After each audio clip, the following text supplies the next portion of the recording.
Dave, I definitely have to ask you an individual question or two because I am a big fan of Chad Stahelski, and I know you're doing Highlander. So talk a little bit about what it was. What is it about that script and that universe that said, "Oh yes, I need to be a part of this."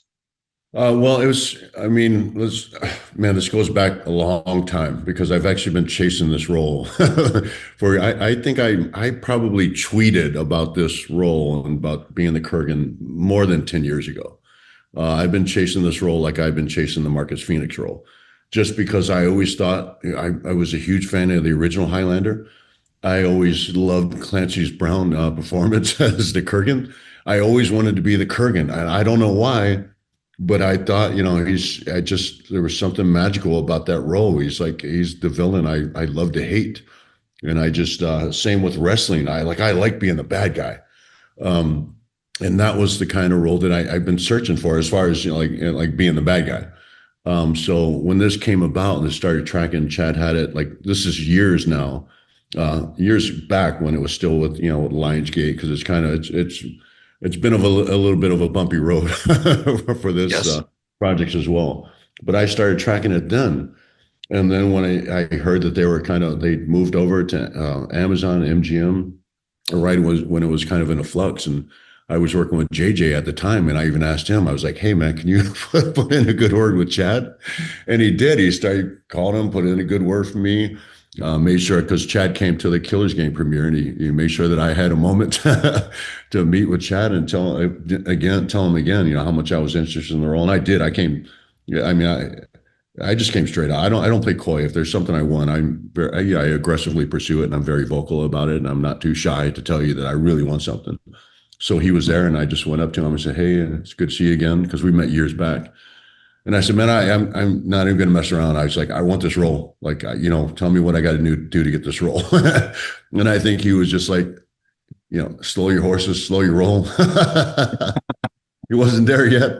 He said, but he said he'd let me know he was thinking about it and still thinking about the casting and everything.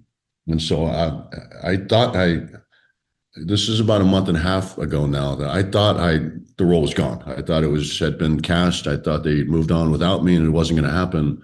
And out of nowhere, I got a call. And it was a call like, hey, what do you think? You still want the role? I was like, fuck yeah, I want the role. So I'm sending you the script. I'm going to call you tomorrow. We're going to talk about it. He sent me the script. I read it. The next day we talked about it. And I was so blown away by the script because this is, without saying too much, this is such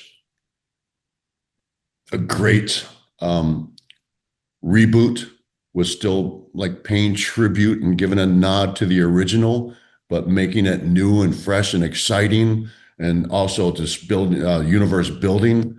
It's just so much bigger than the original. The action is on par with John Wick.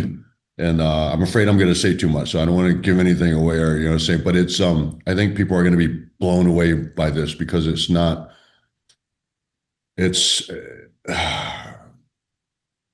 it's bigger than you'd imagine, and it's new enough not to be. You won't be seeing the same thing. You won't. You don't. If you saw the original, you're still not going to know what this story is. It's just different, but still the same. I don't know if that makes sense. It No, no, feels like it's in that universe, but it's just something new and it's different, and it gives us places to go, and it's just bigger. I don't want to say better than the original because the original is just so special to me, special to a lot of people. But it's bigger and it's different and it's special, and it feels like just a newer version of the Highlander. It's just an updated, high speed version of the Highlander.